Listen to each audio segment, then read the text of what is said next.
Hi, everybody. Today is Monday, February 24th, 2025. I'm Mike Null. I'm on YouTube as at Quality Mike 84 and look for me on LinkedIn as one Michael Null. So I've done this topic before. I wanted to redo it because I wasn't happy with the video quality. I've got a new background. I've got a magic whiteboard over my shoulder. So let's see how that works out. So today my topic is Yes, We Can, Negative Nelly. And this is going to be one of my longer videos, and it's about dealing with negativity in improvement projects. And I've got a lot of good information in here about change models and improvement. So you'll want to stick around and watch the whole thing. So imagine you're an improvement project facilitator and you're kicking off your project. You have your improvement target at least roughly identified. You've got some data, you've got your team in the meeting room, and you're excited to get started. And you start walking through the improvement process. And one of the key players in the room pipes up and says, "Sure, we can spin our wheels, but it won't make anything any better. We're just wasting our time." Well, friends, I've done a lot of continuous improvement projects, usually using the 8D methodology. And there's a few different kinds of projects, and there are different approaches to facilitate each kind. So, when it's one of these proactive projects where the team sees a problem and they're motivated to fix it, things usually go pretty well.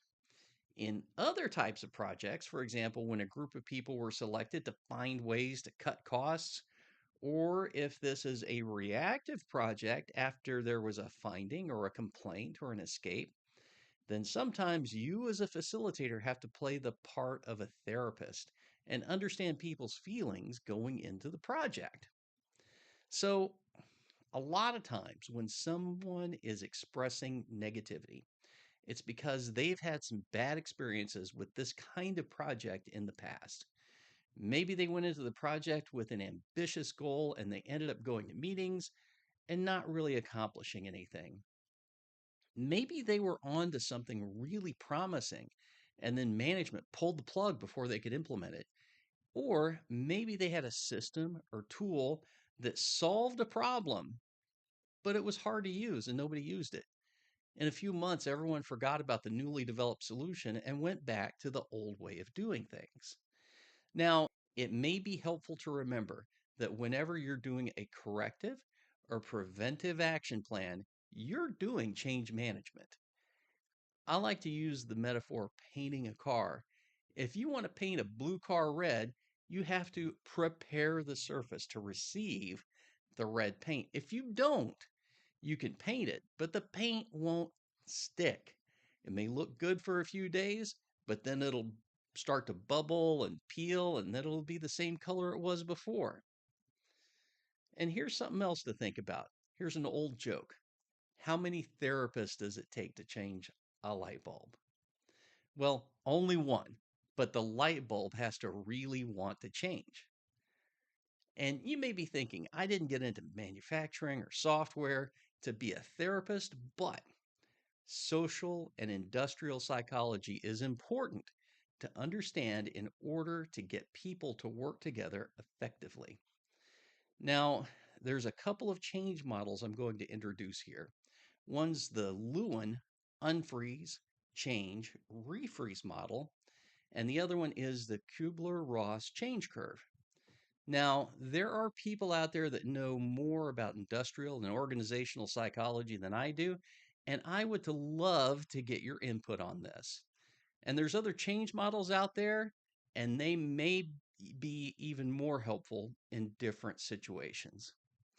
So, I had mentioned the kind of improvement project where people identify a problem they want to solve, they're excited about solving it, and this is an ideal place to start from because they're already in this unfrozen state because they see a need for change and they're not resistant. Even though they want to change, you want to make sure that you refreeze later on. If you're doing the 8D process improvement methodology, D7 is your control plan, and that's where you create a plan to lock in the change. But let's say you have a team where they were told to cut costs by 10%, but they have to figure out where to cut costs. This is where you may hear some negativity and pessimism going in. I'd say listen to their concerns. They're probably not just complaining about being voluntold to be on the improvement team. They may have had some firsthand experience with past projects that didn't deliver on promises. Once you understand what the concerns are, you will be in a better position to prepare them to accept change. You might want to go into the meeting with examples of recent successful projects on hand and ready to show. The more recent and the more closely aligned to their department, the better. You can't promise that they'll beat the 10% goal, but you don't know that they won't also find a way to improve 20% or more either. And this is where the Lewin unfreeze, change, refreeze model is helpful. Now, understanding the driving force that are motivating them toward change and the restraining forces that are keeping them from changing. I heard a great quote on a podcast a few years ago. I don't remember the person who said it, but if I find out, I'll add it to the comments. And he said, people are not resistant to change. They're resistant to coercion. And your role is to facilitate, not force. Just like the old light bulb joke, they have to want to change. Also, if the change isn't their idea, they probably won't be excited about implementing it. So, what if you have to facilitate a team through a corrective action plan where there was a mistake, or an audit finding, or an escape where you shipped non conforming product to a customer? Now, the team may present you with some resentment that they did something wrong or didn't do their jobs right. They might try to tell you the problem is somebody else's department. They'll probably try to set up some remedial training to get you to sign off on that as an effective corrective action. This is where the Kubler-Ross change curve comes into play. In my last position, the way people reacted to the corrective action requests, or CARs, resembled the 5 stages of grief. And those 5 stages are denial, anger, bargaining, depression, and acceptance. This idea was presented back in 1969 by Elizabeth Kubler-Ross in her book on death and dying. And in our department, we started calling it the 5 stages of CAR. And then we worked on some strategies to guide teams through this.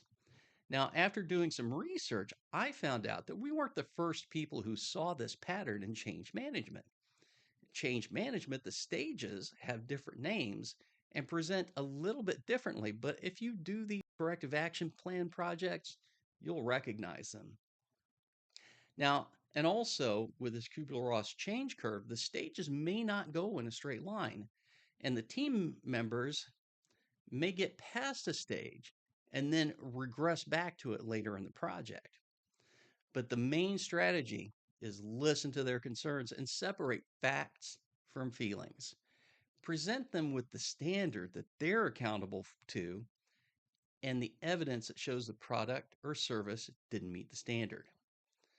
And I used to work with this guy who was really good at telling the team that if they are honest with themselves, if they do a real gut check and they can solve this problem and save themselves and their teammates a lot of grief going forward.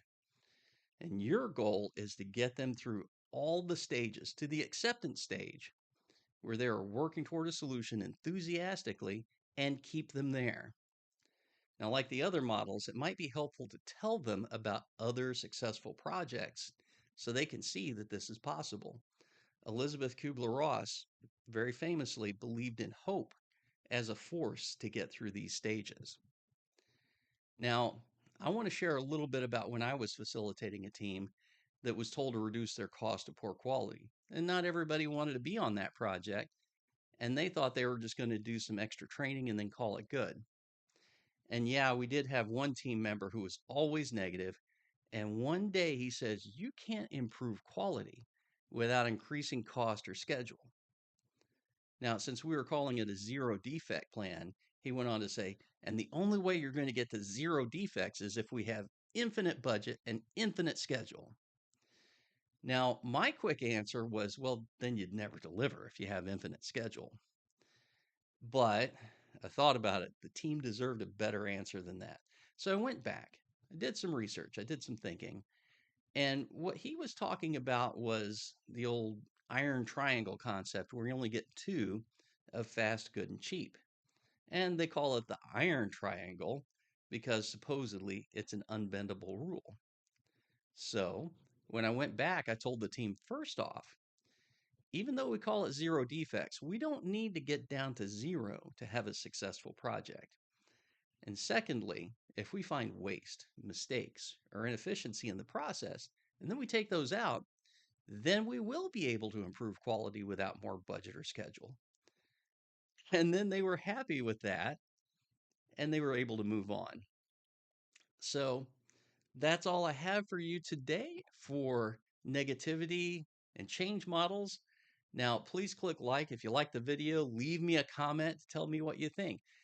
And like I mentioned before, look me up on LinkedIn or on YouTube at Quality Mike 84.